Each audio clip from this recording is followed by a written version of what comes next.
Hello everybody, nice to meet you. Our reader we got Deuteronomy chapter 17. Let's read it together. Do not sacrifice to the Lord your God an ox or sheep that has any defect or flaw in it, for what would be detestable to him? If a man or woman living among you in one of the towns the Lord gives you is found doing evil in the eyes of the Lord your God, in violation of his covenant, and contrary to my command, has worshipped other gods, bowing down to them or to the sun, the moon, or the stars in the sky, and this has been brought to your attention, then you must investigate it thoroughly. If it is true and it has been proved that this detestable thing has been done in Israel, take the man or woman who has done this evil deed to your city gate and stone that person to death. On the testimony of 2 or 3 witnesses, all men shall be put to death, but no one shall be put to death on the testimony of only one witness. The hands of the witness must be the first in the putting him to death, and then hands of all the people. You must purge the evil from among you. If cases come before your hearts, your courts that are too difficult for you to judge, whether bloodshed, lawsuit, or assault, and take them to the place the Lord your God will choose. Go to the priest who are advised and to the judge who is in office at the time. Inquire of them, and they will give you the verdict. You must act according to the decisions they give you at the place the Lord will choose. Be careful to do everything they direct you to do. Act according to the law they teach you and the decision they give you. Do not turn aside from what they tell you to the right or to the left. The man who shows contempt for the judge or for the priest who stand ministering there to the Lord your God must be put to death. You must purge the evil from Israel. All the people will hear and be afraid, and will not be contemptuous again. When you enter a land the Lord your God is giving you, and have taken possession of it, and settled in it, and you say, let us set a king over us like all the nations around us, be sure to appoint over you the king the Lord your God chooses. He must be from among your own brothers. Do not place a foreigner over you, one who is not brother Israelite. The king, moreover, must not acquire great numbers of horses for himself, or make the people return to Egypt to get more of them, for the Lord has told you. You are not to go back that way again. You must not take many wives, or his heart will be led astray. He must not accumulate large amounts of silver or gold. When he takes the throne of his kingdom, he is to write for himself on scroll a copy of the law, taken from that of the priests who are divided. It is to be with him, and he is to read it all the days of his life, so that he may learn to revere the Lord his God, and follow carefully all the words of this law and these decrees, and not consider himself better than his brothers, and turn from the law to the right or to the left. Then he and his descendants will reign a long time over his kingdom in Israel. Deuteronomy chapter 17, verses 1 through 21. Thank you. Hello everybody, nice to meet you. Our reader have got Deuteronomy chapter 18. Let's read it together. The priest who are Levites indeed the whole tribe of Levi, are to have no allotment or inheritance with Israel. They shall live on the offerings made to the Lord by fire, for that is their inheritance. They shall have no inheritance among their brothers. The Lord is their inheritance, as he promised them.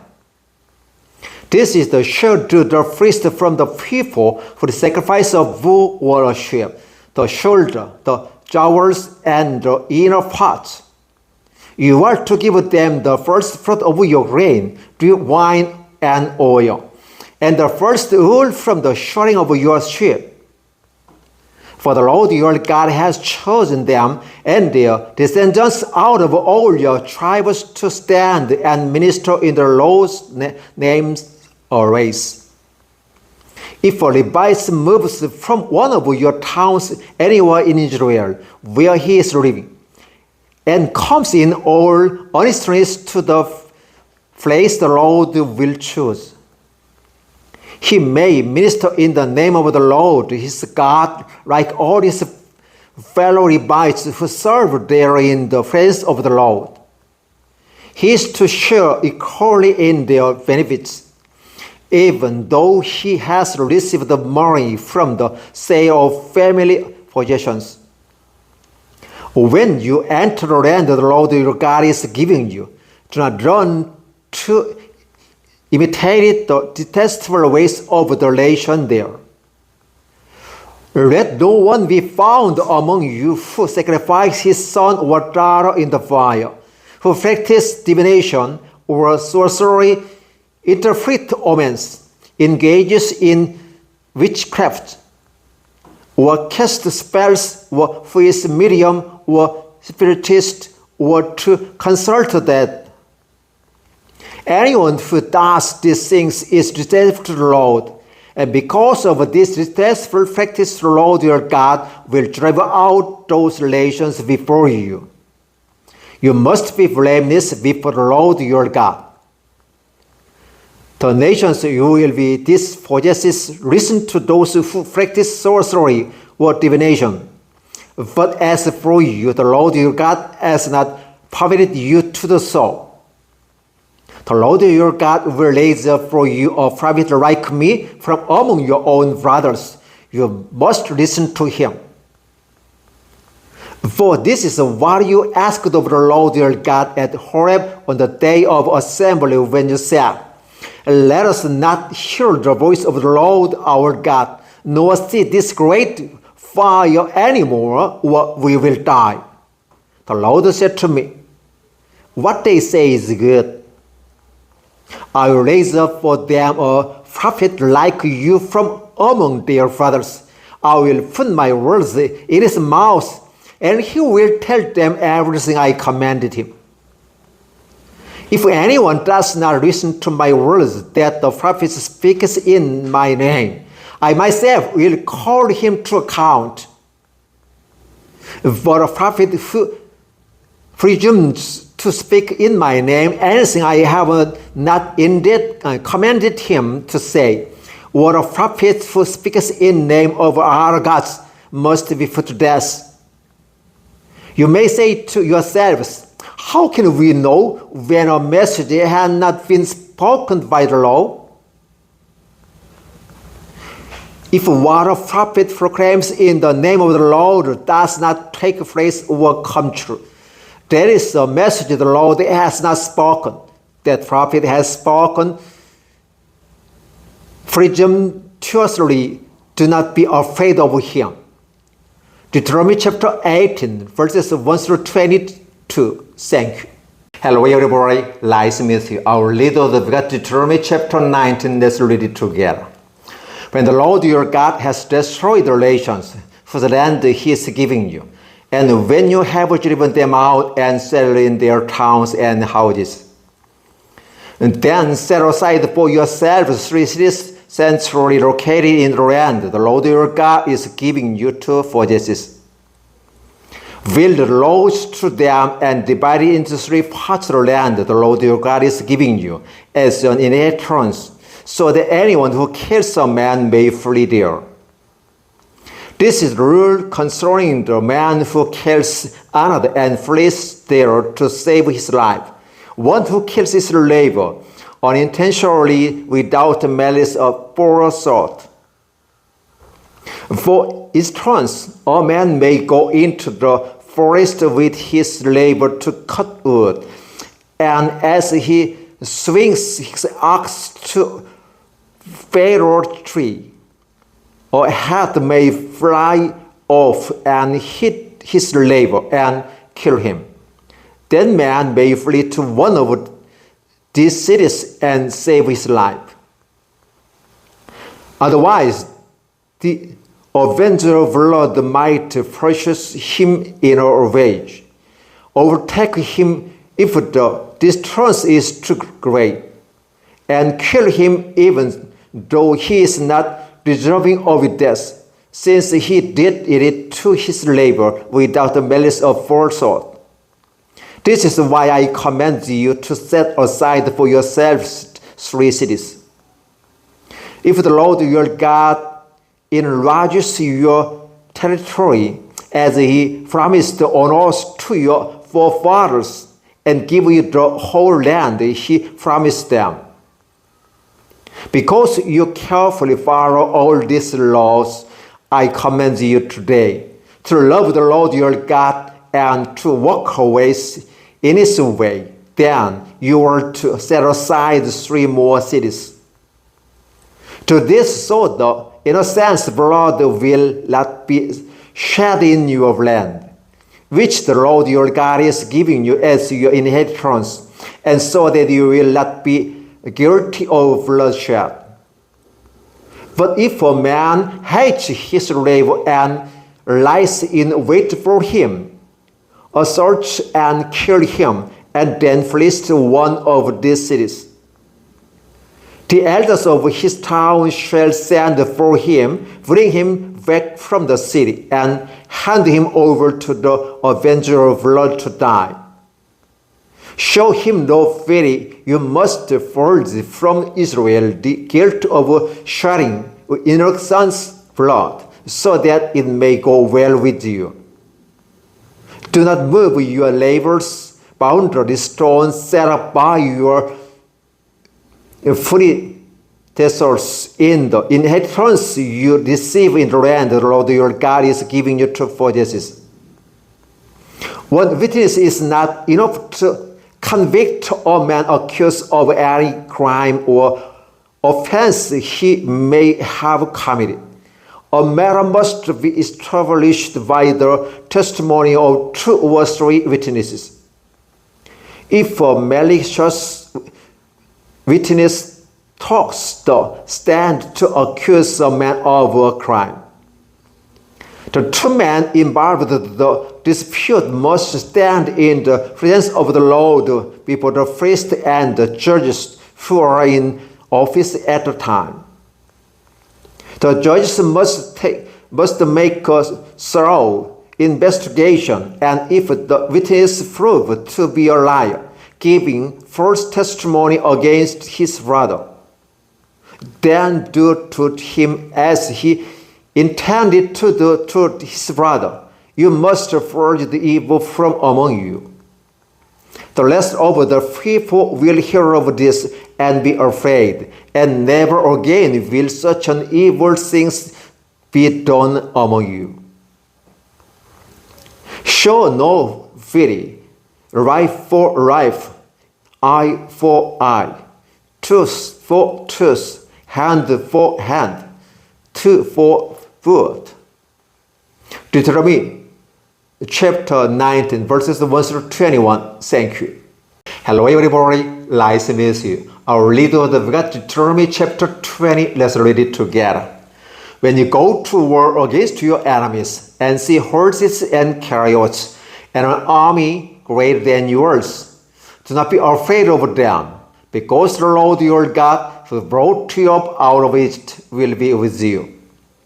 When you are about to go into battle, the priest shall come forward and address the army. He shall say, Hear, O Israel, today you are going into battle against your enemies. Do not be faint-hearted or afraid. Do not be terrified or give way to panic before them. For the Lord your God is the one who goes with you to fight for you against your enemies to give you victory. The officials shall say to the army, has anyone built your house and not dedicated it?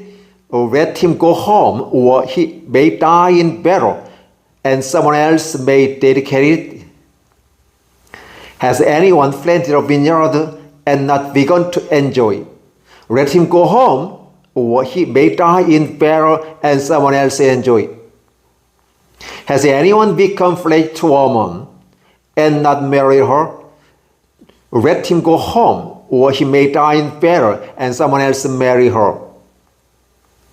Then the officers shall add, is any man afraid or faint-hearted? Or let him go home so that his brother will not become disheartened too. When the officers have finished speaking to the army, they shall appoint commanders over it. When you march up to attack a city, make each people an offer of peace. If they accept and open their gates, all the people in it shall be subject to forced labor and shall work for you. If they refuse to make peace and they engage you in battle, lay siege to that city. When the Lord your God delivers it into your hand, put to the sword all the men in it. As for the woman, the children, the livestock, and everything else in the city, you make take this as plunder for yourselves, and you may use the plunder the Lord your God gives you from your enemies. This is how you are to treat all the cities that are at a distance from you and do not belong to the nation nearby. However, in the cities of the nations the Lord your God is giving you as an inheritance, do not leave alive anything that breathes. Completely destroy them. The Hittite, Amorite, Canaanite, Perizzite, Hivite, and Jebusite, as the Lord your God has commanded you. Otherwise, they will teach you to follow all the detestable things they do in worshiping their gods, and you will sin against the Lord your God. When you lay siege to a city for a long time, fighting against it to capture it, do not destroy its trees by putting an axe to them, because you can eat their fruits. Do not cut them down. Other tree of the field people, that you should besiege them. However, you may cut down trees that you know are not fruit trees, and use them to build siege works until the city at war with you falls. Deuteronomy chapter 20, verses 1 through 20. Thank you.